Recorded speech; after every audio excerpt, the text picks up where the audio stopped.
하박국서 본문 보겠습니다. 1장 1절 선지자 하박국이 묵시로 받은 경고라. 1절은 이 책이 어떤 책인지 언급해주고 있죠. 이 하박국이 묵시로 받은 경고래요. 여기서 묵시 아까 설명해 드렸어요. 비전이나 환상으로 받은 것이 묵시인데 받은 경고라. 이 경고라는 것은 하나님께서 계시의 말씀으로 그에게 주었기 때문에 그것도 경고로 주셨다라는 말씀인 거죠.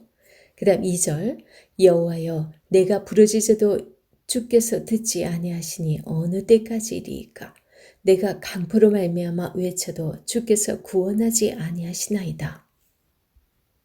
하나님 왜 가만히 놔두십니까? 왜 보고만 계세요? 어떻게 하시려고 그러는데요? 이런 거죠.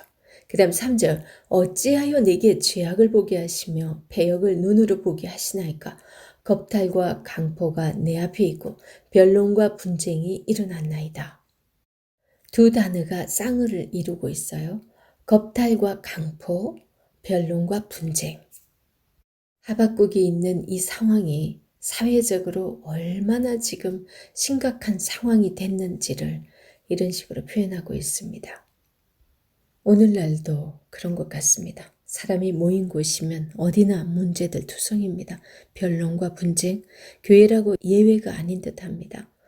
사회는 더 많은 문제들을 안고 있지만 그렇습니다. 우리 잠언 17장 14절에서는 다투는 시작은 둑에서 물이 새는 것과 같은즉 싸움이 일어나기 전에 시비를 그칠 것이니라. 이렇게 말씀하고 있거든요. 이거는 우리가 사람이 모인 곳에 조그만 분쟁이라도 하나 일어난다면 그것은 둑에서 물이 새는 것과 같다고 말씀하고 있습니다. 하박국 시대에 정말 그들이 율법이 해이해졌다라는 표현을 썼잖아요. 그런 정도가 되니까 사회의 모습이 그렇게 됐듯이 오늘날에도 하나님의 사람들이 제대로 하나님의 말씀대로 순종하고 살지 않다 보니까 더욱더 세상이 이렇게 어지럽게 되지 않았나 하는 생각이 듭니다. 4절 이러므로 율법이 해이하고 정의가 전혀 시행되지 못하오니 이는 악인이 의인을 애워쌌으므로 정의가 굳게 행하여짐이니이다. 그럽니다. 여기 4절에서 악행 4가지가 또 쌍을 이루고 있죠. 법이 제대로 지켜지고 있지 않으니까 그 결과 정의도 지켜지지 않습니다. 악인이 의인을 애워쌌으니 또 악인이 원하는 대로 의인을 끌고 가버리겠죠. 왜 이런 상황을 하나님은 그냥 보고 계시냐고 지금 하박국은 따지듯이 이렇게 묻습니다. 그때 이제 5절 하나님께서 대답하시죠. 여호와께서 이르시되 너희는 여러 나라를 보고 또 보고 놀라고 또 놀랄지어다. 너희의 생전에 내가 한 가지 일을 행할 것이라 누가 너희에게 말할지라도 너희가 믿지 아니하리라. 5절은 하나님께서 놀랄 일을 할 것이라고 말씀하는 거죠. 보라, 내가 사납고 성급한 백성, 곧 땅이 넓은 곳으로 다니며 자기의 소유가 아닌 거처들을 점령하는 갈대아 사람을 일으켰나니 하나님께서 갈대아 사람을 일으켰대요. 유대 땅만 보지 말고 세계를 바라보라는 거예요. 갈대아인은 바벨론 남쪽에 살았던 한 족속인데 이 당시는 도시국가였어요. 그런데 이 사람들의 세력이 점점 커지면서 바벨론을 점령하게 됩니다. 그 후로 갈대아인이 바벨론을 거점으로 세력을 확장해 나가게 되죠. 그래서 갈대아인이라고 하면 바벨론을 얘기하는 거예요. 여기서 갈대아인을 일으켰다라는 그런 표현은 하나님께서 이제 이 갈대아인을 통해 가지고 바벨론 국가가 앞으로 일어날 것을 말씀하고 계신 거예요. 이때 남유다는 요시야 왕이 죽고 이 바벨론의 느부갓네살 왕이 등장하게 되는 그때 상황이에요. 그리고 7절에서 갈대아인이 어떤 민족인지를 말해주고 있습니다. 7절. 그들은 두렵고 무서우며 당당함과 위엄이 자기들에게서 나오며 얼마나 두렵고 무섭고 대단한 사람들인지 하나님께서도 이렇게 표현하세요. 그 다음 8절에서도 뭐라 그러냐면 그들의 군마는 표범보다 빠르고 얼마나 빨랐으면 그죠?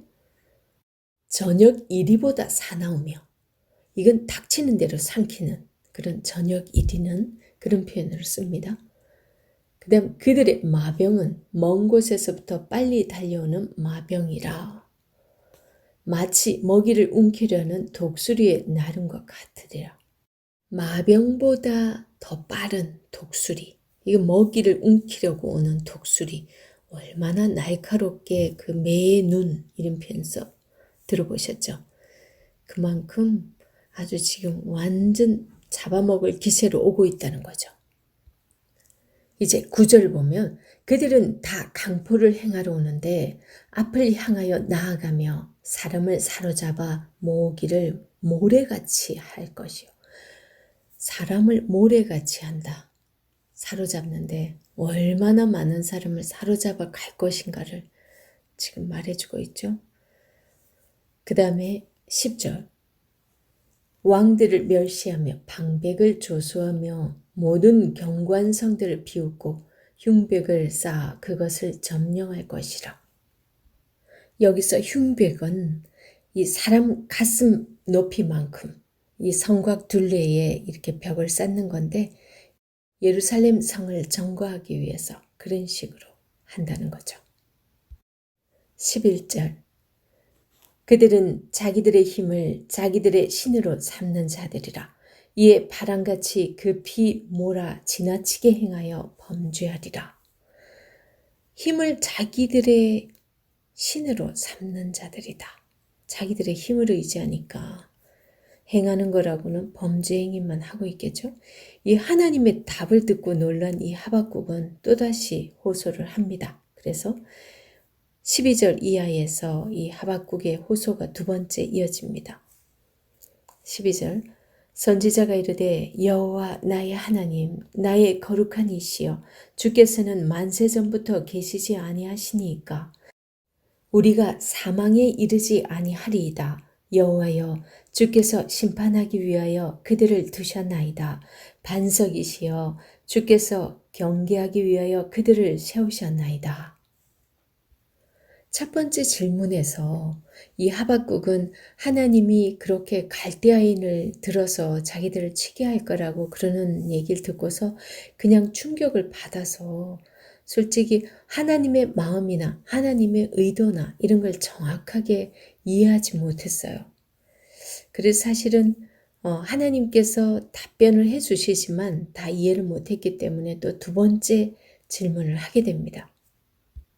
12절부터 시작되는 이 두 번째 질문에서 하박국은 지금까지 자신이 알고 있던 그 하나님의 속성 6가지를 사용해서 질문을 던집니다.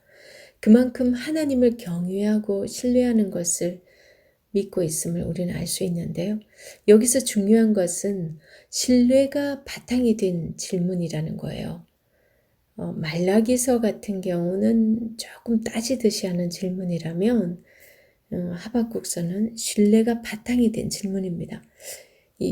좀 반항적인 질문을 하긴 해도 하박국은 아주 조심스럽게 하나님을 신뢰하는 모습을 보이면서 질문하고 있는 것입니다. 그래서 하나님의 성품을 이렇게 자기가 알고 있기 때문에 지금까지 느껴왔던 그 하나님에 대한 성품을 6가지나 언급을 한다는 거죠. 그 다음 13절. 주께서는 눈이 정결하심으로 악을 참아보지 못하시며 패역을 참아보지 못하시거늘 어찌하여 거짓된 자들을 방관하시며 악인이 자기보다 의로운 사람을 삼키는데도 잠잠하시나이까. 여기서도 계속 하나님의 좋은 성품을 언급하면서 질문하는데요. 이 질문의 요지는 왜 더 악한 자들을 하나님 사용해서 우리를 심판하라 하시는지요. 그러면서 의아해하면서 조심스럽게 질문을 하고 있습니다. 13절에서도 하나님의 성품에 의지해서 질문을 하는데요. 그 질문의 여지는 왜 더 악한 자들을 사용하십니까? 왜 하필 그렇게 극악무도한 사람들을 사용해서 우리를 치시려고 하십니까? 라는 거죠. 지금 하나님께서는 바벨론을 도구로 사용하시는 건데 그걸 아직 정확히 모르는 거죠. 14절에서 17절 읽어보겠습니다. 주께서 어찌하여 사람을 바다의 고기 같게 하시며 다스리는 자 없는 벌레 같게 하시나이까? 그가 낚시로 모두 낚으며 그물로 잡으며 투망으로 모으고 그리고는 기뻐하고 즐거워하여 그물에 제사하며 투망 앞에 분향하오니 이는 그것을 힘입어 소득이 풍부하고 먹을 것이 풍성하게 됨이니이다. 그가 그물을 떨고는 계속하여 여러 나라를 무자비하게 멸망시키는 것이 옳으니이까? 그러니까 지금 하박국이 아는 바벨론은 이런 나라인데 지금 우리가 그 그물의 물고기처럼 지금 똑같은 그런 신세가 되어야 되겠습니까? 그러는 거죠. 당시 바벨론이 정말 여러 나라를 삼켰어요. 닥치는 대로. 그리고 점점 커지고 있는 그런 상황이었고요. 그 모습을 투망으로 물고기를 잡듯이 모든 나라를 삼키는 모습으로 그리고 있습니다. 그런 무자비한 나라를 어떻게 우리나라를 멸망시키는 그런 나라로 쓸 수가 있습니까? 그러자 하나님께서 이제 2장에서 3가지 응답을 주십니다.